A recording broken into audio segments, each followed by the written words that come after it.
نحمده ونصلي على رسوله الكريم اما بعد واعوذ بالله من الشيطان الرجيم بسم الله الرحمن الرحيم انا نحن نزلنا الذكر وانا له لحافظون بسم الله الرحمن الرحيم رب اشرح لي صدري ويسر لي امري واحلل عقدة من لساني يفقهوا قولي۔ عزیزی سامعات، آپ سبھی کا خلاصہ قرآن مجید میں خیر مقدم ہے۔ السلام علیکم ورحمۃ اللہ وبرکاتہ۔ کل اللہ کے فضل سے ہم لوگوں نے 13 پارے مکمل کر لیے ہیں خلاصہ قرآن مجید میں، اور آج 14واں پارہ سٹارٹ ہوگا۔ 13ویں پارے کے آخر میں ایک آیت سورہ ہجر کی ہے جس کو کل چھوڑ دیا گیا تھا، اور آج ہم لوگ پورا سورہ ہجر سٹارٹنگ سے جانیں گے۔ سورۃ الحجر مکی سورہ ہے، اس میں 6 رکوع ہیں اور 99 آیات ہیں، اور اس کا نام حجر اس لیے ہے کیونکہ 80 نمبر کی آیت میں اصحاب الحجر کا ذکر آیا ہے، یعنی قوم سمود کے لیے، اس لیے سورہ کا نام سورہ حجر ہے۔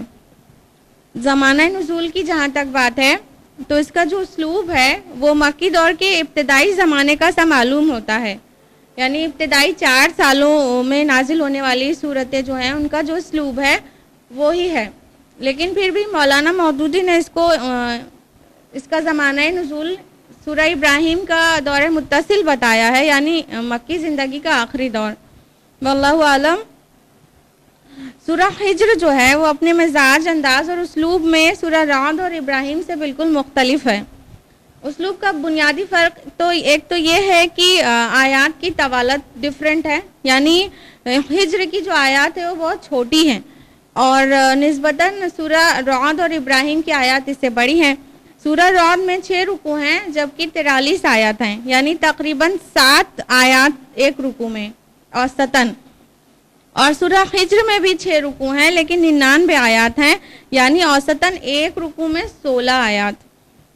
اسلوب کے لحاظ سے ابتدائی دور میں نازل ہونے والی جو صورتیں ہیں ان کی آیات بہت چھوٹی ہیں اور ردم بہت تیز ہے، جبکہ بعد میں نازل ہونے والی جو صورتیں ہیں ان کی آیات کمپیریٹیولی لمبی ہیں اور ردم بہت دھیما ہے، جو مدنی دور میں جا کر اپنی انتہا کو پہنچ جاتا ہے، جیسے کہ آپ جانتی ہیں آیت دین یعنی قرض والی آیت بقرہ کی 282 اور آیت الکرسی بقرہ کی 255 اور آیت البر یعنی بقرہ کی 177، یہ تو بہت لمبی آیات ہیں۔ اب باقاعدہ شروع کرتے ہیں۔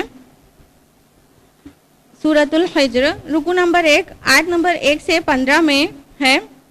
بسم اللہ الرحمن الرحیم۔ الف لام را تلک آیات الکتاب و قرآن مبین۔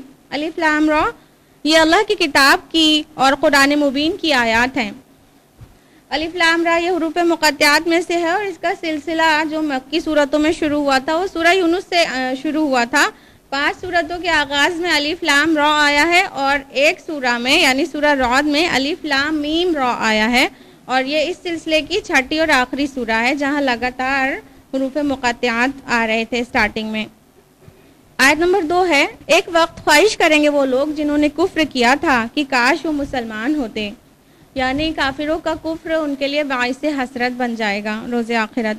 آیت نمبر 3 ہے۔ اے نبی چھوڑ دیجئے ان کو، یہ کھا پی لیں اور فائدہ اٹھا لیں اور اپنی لمبی لمبی امیدوں میں غافل پڑے رہیں، یعنی انسان زیادہ کی خواہش اور زیادہ کی طلب انسان کو غافل کر دیتی ہے۔ سورۃ تکاثر میں کہا نا الہاکم التکاثر حتی زرتم المقابر، کہ غفلت میں رکھا تم کو بہت زیادہ کی چاہت ہے، یہاں تک کہ جا دیکھیں قبریں۔ آیت نمبر 4 اور 5 میں عذاب کے متعلق تنبیہ آئی ہے، اور آیت نمبر 6 سے 8 میں ایمان بالرسالہ کی دعوت ہے۔ مکہ کے لوگ کہتے تھے رسول اللہ صلی اللہ علیہ وسلم کو کہ مجنون ہے نعوذ باللہ، اور کہتے تھے کہ اگر آپ سچے ہیں تو ہم پر فرشتہ کیوں نہیں لے کر آ جاتے؟ تو اللہ تعالیٰ نے ان کا جواب دیا کہ اگر فرشتے اتار دیے گئے ہوتے تو پھر تو ان کو مہلت نہ دی جاتی، یعنی فرشتے آخری وقت اتارتے ہیں پھر تو وہ کب کے ان کی مہلت عمل ختم ہو گئی ہوتی۔ آیت نمبر 9 بہت اہم آیت ہے قرآن مجید کے لیے۔ انا نحن نزلنا الذکر وانا لہ لحافظون، کہ بے شک ہم نے ہی اس ذکر کو نازل کیا ہے اور ہم ہی اس کی حفاظت کریں گے۔ یہاں پہ الذکر لفظ جو ہے وہ قرآن مجید کے لیے آیا ہے، اور یہ قرآن مجید کے لیے خاص ہے کہ اللہ تعالیٰ نے اس کی حفاظت کا ذمہ لے لیا ہے. اس سے پہلے بہت ساری آسمانی کتابیں نازل ہوئی ہیں، لیکن اس میں سے کسی بھی کتاب کی ضمانت اللہ تعالیٰ نے نہیں لی تھی. تو یہ بہت بڑی بات ہے ہمارے لیے کہ ہمارے پاس جو کتاب ہے اس کی حفاظت کا ذمہ اللہ رب العالمین نے لیا ہے. الحمدللہ. آیت نمبر 10 سے 15 میں رسول صلی اللہ علیہ وسلم کو تسلی دی جا رہی ہے کہ اے نبی، آپ سے پہلے بھی بہت سے رسول بھیجے گئے ہیں، ان کا بھی مذاق اڑایا گیا ہے، آپ ان کے لیے پریشان مت ہوئیے، یہ اب ایمان لانے والے نہیں ہیں. اور یہ جو معجزات کی ڈیمانڈ کر رہے ہیں، اگر ہم آسمان سے کوئی دروازہ بھی کھول دیتے اور وہ اس میں چڑھنے لگتے تب بھی کہتے یہ ہماری تو نظر بند کر دی گئی ہے، یا تو کہتے کہ بلکہ ہم پر جادو کر دیا گیا ہے. رکو نمبر 2 آیت نمبر 16 سے 25 پر مشتمل ہے. آیت نمبر 16 میں ہے، اور ہم نے آسمان میں برج بنائے ہیں اور ہم نے اسے مزین کر دیا ہے دیکھنے والوں کے لیے. برج لفظ جو قرآن مجید میں آیا ہے وہ کئی مفسرین تو قاصر ہیں اس کو ایکسپلین کرنے سے کہ برج واللہ عالم کیا چیز ہے، لیکن بعض کا ماننا ہے یہ برج کانسٹیلیشنز کے لیے آیا ہے. کانسٹیلیشنز آپ لوگ جانتے ہیں؟ کانسٹیلیشنز آسمان میں جو سٹارز کے پیٹرن کی وجہ سے کوئی شیپ بن جاتا ہے، سٹارز کی پوزیشن اور اس کے پیٹرن سے شیپ بن کے ابھر جاتا ہے، اس کو کانسٹیلیشن کہتے ہیں. اور 88 کانسٹیلیشنز ڈسکور ہو چکے ہیں، ان میں سے جو لارجسٹ ہے وہ ہائیڈرا ہے، اور ایگل، ڈریکو، ڈریگن، یہ سب کانسٹیلیشنز بھی ڈسکورڈ ہیں. تو یہاں پر بعض کا ماننا ہے برج جو لفظ ہے وہ کانسٹیلیشنز کے لیے ہے. آیت نمبر 17 اور 18 میں ہے کہ اللہ تعالیٰ نے ستاروں کے ذریعے آسمان میں حفاظتی انتظام کر رکھے ہیں. کوئی بھی جن اگر وہاں سے کوئی خبر اچکنے کی کوشش کرتا ہے تو اس کے پیچھے شہاب ثاقب لگ جاتا ہے، یعنی ایک ستارہ اس کے پیچھے لگ جاتا ہے اور اس کو ان ستاروں سے مارا جاتا ہے. آیت نمبر 19 سے 22 میں اللہ تعالیٰ کے احسانات کا تذکرہ ہے کہ اس نے زمین میں پہاڑ بنا دیے، ویجیٹیشنز اگا دی، رزق کا انتظام کیا، ہوائیں بھیجی اور ان ہواؤں کے ذریعے بارش اتارا. آیت نمبر 23 میں ہے، اور یقیناً ہم ہی ہیں جو زندہ بھی رکھتے ہیں اور موت بھی وارد کرتے ہیں اور ہم ہی وارث ہوں گے. آیت نمبر 25 میں ہے، یقیناً آپ کا رب ہی ہے جو ان سب کو جمع کرے گا، بے شک و شبہ. رکو نمبر 3 جو کہ آیات 26 سے 44 پر مشتمل ہے، اس میں آدم اور ابلیس کا قصہ ہے. آیت نمبر 26 اور 27 میں ہے، اور یقیناً ہم نے بنایا انسان کو سنے ہوئے گارے کی کھنکھناتی ہوئی مٹی سے، اور جنات کو ہم نے پیدا کیا تھا اس سے پہلے آگ کی لپٹ سے. آیت نمبر 29 میں ہے، اللہ تعالیٰ نے فرشتوں کو حکم دیا فَإِذَا سَوَّيْتُهُ وَنَفَخْتُ فِيهِ مِن رُّوحِي فَقَعُوا لَهُ سَاجِدِينَ. اور جب میں اسے پورا بنا چکوں، اس کو پورا سنوار دوں تو اور اپنی روح میں سے اس میں پھونک دوں تو تم سب اس کے آگے سجدے میں گر جانا. آیت نمبر 30 ہے، فَسَجَدَ الْمَلَائِكَةُ كُلُّهُمْ أَجْمَعُونَ. تو کل کے کل فرشتوں نے جمع ہو کر سجدہ کیا آدم علیہ السلام کو. غور کرنے کی بات ہے کہ اللہ تعالیٰ نے مٹی سے بنایا ہے آدم کو، لیکن اس کا جو شرف ہے وہ یہ کہ اللہ نے اپنی روح پھونکی ہے. جب روح پھونکی تو وہ اس شرف کے لائق ہو گئے کہ ان کو پورے ملائکہ نے کل ملائکہ نے سجدہ کیا، کوئی ایک فرشتہ بھی نہیں چھوٹا، سب نے سجدہ کیا. تو حقیقی جو شرف ہے انسان کا وہ اس کی روح کی وجہ سے، اس کے جسم کی وجہ سے نہیں ہے. آیت نمبر 31 میں ہے، الا ابلیس، سوائے ابلیس کے، ابا ان یکون مع الساجدین، اس نے انکار کیا سجدہ کرنے والوں میں سے ہونے سے. آیت نمبر 32 سے 44 کے بیچ میں ہے کہ ابلیس نے یہ کام تکبر کی بنیاد پر کیا تھا، تو اللہ تعالیٰ نے اس سے فرمایا کہ یہاں سے نکل جاؤ، یقیناً تم پر لعنت رہے گی روز جزا تک. تو ابلیس نے مہلت مانگا کہ اے رب مجھے مہلت دے، تو اللہ تعالیٰ نے اس کو مہلت دے دی اور قیامت تک کے لیے اس کو مہلت ہے. تو اس نے کہا کہ میں دنیا کو ان کے لیے مزین کر کے دکھاؤں گا، خوب سجا کے دکھاؤں گا، اور تیرے بندوں کو بہکاؤں گا سوائے مخلصین کے. یعنی ابلیس نے خود ایڈمٹ کیا ہے کہ جو مخلصین ہوں گے، جو اللہ تعالیٰ کی خالص عبادت کرنے والے، اسے صحیح ڈھنگ سے پہچاننے والے ہوں گے، اس پر اس کا کوئی زور نہیں چلے گا. تو اللہ تعالیٰ نے فرمایا کہ جو تیری پیروی کرے گا اس سے سب کو جہنم میں بھر دوں گا، اور اس کے 7 دروازے ہیں یعنی جہنم کے. رکو نمبر 4 جو کہ آیات 45 سے 60 پر مشتمل ہے، اور یہ اس کا سائملٹینیس کنٹراسٹ ہے. پہلے جہنم کا ذکر ہوا اور یہاں پر جنت کا تذکرہ ہے کہ جو متقی ہوں گے وہ جنت میں ہوں گے, تختوں پر بیٹھے ہوں گے آپس میں ایک دوسرے کے سامنے بھائیوں کی طرح. آیت نمبر 49 اور 50 میں ہے کہ اے نبی میرے بندوں کو بتا دیجئے کہ میں غفور اور رحیم ہوں اور یہ کہ میرے عذاب بھی بہت دردناک ہے. آیت نمبر 51 سے 60 میں ہے کہ ابراہیم علیہ السلام اور ان کے مہمان یعنی فرشتوں کا ذکر ہے, جو اس سے پہلے ہم لوگ سورہ ہود کے 7ویں رکوع میں جان چکے ہیں تفصیل سے. تو ابراہیم علیہ السلام کے پاس فرشتے آئے اور انہوں نے سلام کے بعد انہیں ابراہیم علیہ السلام کو اسحاق علیہ السلام کی خوشخبری سنائی. اس وقت ابراہیم علیہ السلام کی عمر 87 ایئرز تھی, 87 سال. اس کے بعد فرشتوں نے قوم لوط پر عذاب کی خبر سنائی. رکوع نمبر 5 جو کہ آیات 61 سے 79 پر بیسڈ ہے. آیت نمبر 61 سے 74 کے بیچ میں ہے کہ فرشتے پھر لوط علیہ السلام کے گھر پہنچتے ہیں اور ان کے گھر والوں کو ساتھ میں لے کر نکلنے کے لیے کہتے ہیں لوط علیہ السلام سے کہ آپ اپنے گھر والوں کو لے کر نکل جائیے اور ان پر عذاب آنے والا ہے, اور عذاب کا وقت صبح صادق ہے اور گھر والوں میں آپ کی بیوی رہ جانے والوں میں رہ جائے گی. اور چونکہ فرشتے وہاں پر بہت خوبصورت سے لڑکوں کی شکل میں آئے تھے, سورہ ہود کے انڈر بھی آپ کو بتایا تھا کہ وہ آخری آزمائش کے طور پر تھے, تو ان کے جو قوم کے لوگ تھے بدماش لوگ, وہ لوگوں نے لوط علیہ السلام کے گھر میں یلغار کر دیا. تو لوط علیہ السلام نے فرمایا کہ دیکھو میرے مہمانوں کے سامنے مجھے رسوا مت کرو. اللہ تعالیٰ نے فرمایا ان کے بارے میں وہ لوگ بدمستی میں بالکل اندھے ہو گئے تھے. اور پھر صبح کو جیسے ہی پاؤ پھٹی یعنی بالکل صبح صادق کو ان پر عذاب کا کوڑا برسا دیا اللہ تعالیٰ نے, ایک چنگھاڑ نے ان کو آ لیا. اس کے علاوہ ان کے اوپر پکی ہوئی مٹی کے کنکڑ برسائے اور بستی کو تلپٹ کر دیا. اس طرح ٹرپل پنشمنٹ آئی لوط کی قوم پر. آیت نمبر 77 ہے, یقیناً اس میں نشانی ہے اہل ایمان کے لیے. آیت نمبر 78 اور 79 میں اصحاب الایکہ کا ذکر ہے کہ اصحاب الایکہ بھی ظالم تھے اور اللہ نے ان سے انتقام لیا. اور اصحاب الایکہ مدین کی قوم کو کہا گیا ہے, اہل مدین کو, جو کہ شعیب علیہ السلام کی قوم تھی. رکوع نمبر 6 جو کہ آیات 80 سے 99 پر مشتمل ہے. آیت نمبر 80 میں ہے وَلَقَدْ كَذَّبَ أَصْحَابُ الْحِجْرِ الْمُرْسَلِينَ, اور اسی طرح حجر والوں نے بھی رسولوں کو جھٹلایا. اور یہاں اصحاب الحجر سے مراد سمود ہیں کیونکہ وہ حجر کے علاقے میں آباد تھے. آیت نمبر 82 میں ہے قوم سمود کے لیے کہ وہ پہاڑوں کو تراش کر گھر بناتے تھے امن و سکون کے ساتھ, لیکن پھر انہوں نے اللہ کے رسول کی نافرمانی کی. تو آیت نمبر 83 میں ہے تو انہیں پکڑا چنگھاڑ نے صبح کے وقت, تو سمود پر بھی عذاب آ گیا. آیت نمبر 85 میں ہے اور ہم نے نہیں تخلیق کیا آسمانوں اور زمین کو اور جو کچھ ان کے درمیان ہے مگر حق کے ساتھ. مطلب یہ کہ کائنات بامقصد ہے اس کی تخلیق, کوئی کھیل تماشا نہیں ہے. اللہ تعالیٰ نے اس کو کھیلنے کے لیے نہیں بنایا اور نہ ہی بے مقصد عبث میں یوں ہی بنا دیا ہے, بلکہ بامقصد ہے یہ کائنات کی تخلیق. آیت نمبر 87 میں ہے وَلَقَدْ آتَيْنَاكَ سَبْعًا مِّنَ الْمَثَانِي وَالْقُرْآنِ الْعَظِيمِ, اور ہم نے آپ کو عطا کی 7 ریپیٹ ہونے والی, دہرائی جانے والی آیات اور عظیم قرآن. اور اس میں امت کا اجماع ہے کہ یہ 7 ریپیٹ ہونے والی جو آیات ہیں وہ سورۃ الفاتحہ ہے.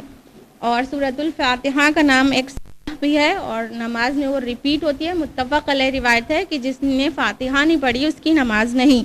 تو یہ بار بار ریپیٹ ہوتی ہے.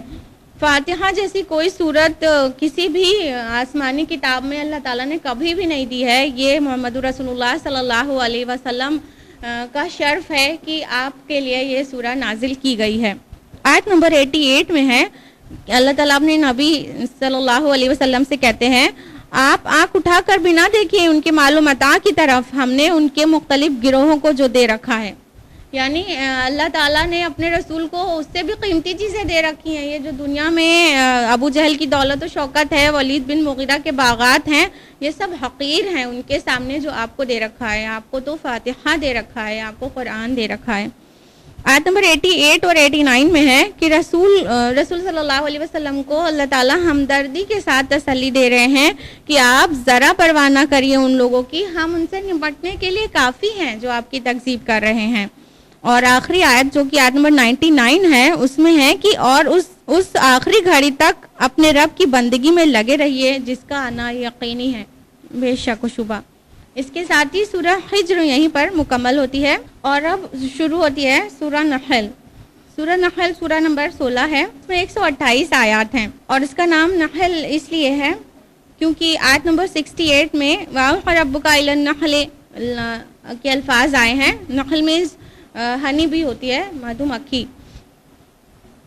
زمانہ نزول کی جہاں تک بات ہے تو یہ نازل ہوئی ہے مکہ کے آخری دور میں، اور اس سورہ کی خاص اہمیت جو ہے وہ یہ ہے کہ اس میں اللہ تعالیٰ کی نعمتوں کا ذکر بہت جامعیت کے ساتھ ہوا ہے، اور اس سورہ کے مضامین سورۃ الانعام اور سورہ روم کے مضامین سے بہت گہری مشابہت رکھتے ہیں۔ سورہ یونس سے شروع ہونے والے مکی صورتوں کے سلسلے میں ہم 6 سورہ مطالعہ کر چکے ہیں اور اس میں یہ نسبتاً چھوٹی صورتیں ہیں، اور اب 3 بڑی صورتیں آ رہی ہیں، یعنی نحل، بنی اسرائیل اور کہف۔ سورہ نحل کا جو مرکزی مضمون ہے وہ ہے شرک کا ابطال، توحید کا اثبات اور رسول اللہ صلی اللہ علیہ وسلم کی دعوت کو نہ ماننے کے برے نتائج، تنبیہ اور فہمائش۔ اس کے بعد باقاعدہ سورہ نحل شروع کرتے ہیں۔ رکو نمبر 1 جو کہ آیات 1 سے 9 پر بیسڈ ہے۔ آیت نمبر 1 ہے، اللہ کا حکم آ پہنچا ہے پس تم جلدی مت مچاؤ، وہ پاک، وہ بلند و بالا ہے اس شرک سے جو وہ کرتے ہیں، بے شک۔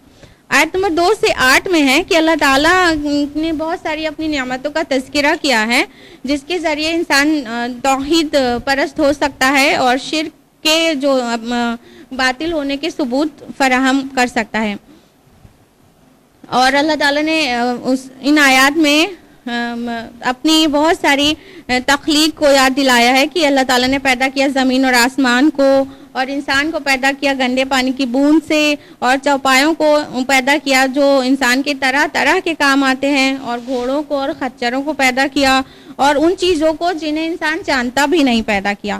آیت نمبر 9 میں ہے، اگر اللہ چاہتا تو تم سب کو ہدایت دے دیتا، لیکن اللہ کا ایک اٹل اصول ہے کہ جو ہدایت کی چاہ رکھے گا اسے ہی ہدایت ملے گی۔ رکو نمبر 2 جو کہ آیات 10 سے 21 پر مبنی ہے، اس میں اللہ تعالیٰ اپنی نعمتوں کی یاد دہانی کرا رہا ہے اور اپنی شان خلاقی میں غور و فکر کرنے کی دعوت دے رہا ہے تاکہ انسان شرک سے بچے۔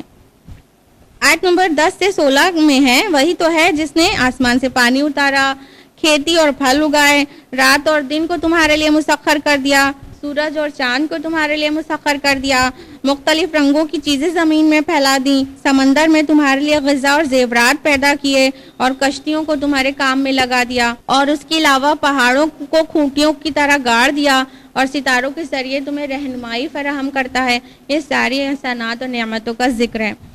آیت نمبر 17 میں ہے، تو کیا جو یہ سب کچھ پیدا کرتا ہے اس کی طرح ہے جو کچھ بھی پیدا نہیں کرتے؟ تو کیا تم نصیحت حاصل نہیں کرتے؟ یعنی کس بنیاد پر شرک کرتے ہو؟ اللہ تو یہ پیدا کرتا ہے اور تم اللہ کے ساتھ جس کو شریک بناتے ہو کیا ان میں سے کوئی چیز پیدا کرنے والے ہیں؟ آیت نمبر 18 میں ہے کہ اگر تم اللہ کی نعمتوں کو گنو تو اس کا احاطہ نہیں کر سکتے، یعنی کبھی کاؤنٹ نہیں کر سکتے اللہ کی نعمت کو۔ آیت نمبر 20 میں ہے، اور جن کو یہ پکارتے ہیں اللہ کے سوا وہ کچھ بھی پیدا نہیں کرتے بلکہ وہ خود پیدا کیے گئے ہیں۔ رکو نمبر 3 جو کہ آیات 22 سے 25 پر مشتمل ہے۔ آیت نمبر 22 ہے، الہکم الہ واحد، تمہارا معبود تو ایک ہی معبود ہے۔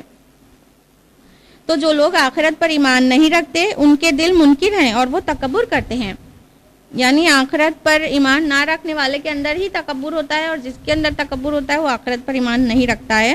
آیت نمبر 23 میں فرمایا، اِنَّهُ لَا يُحِبُّ الْمُسْتَكْبِرِينَ، یقیناً وہ تکبر کرنے والوں کو پسند نہیں کرتا۔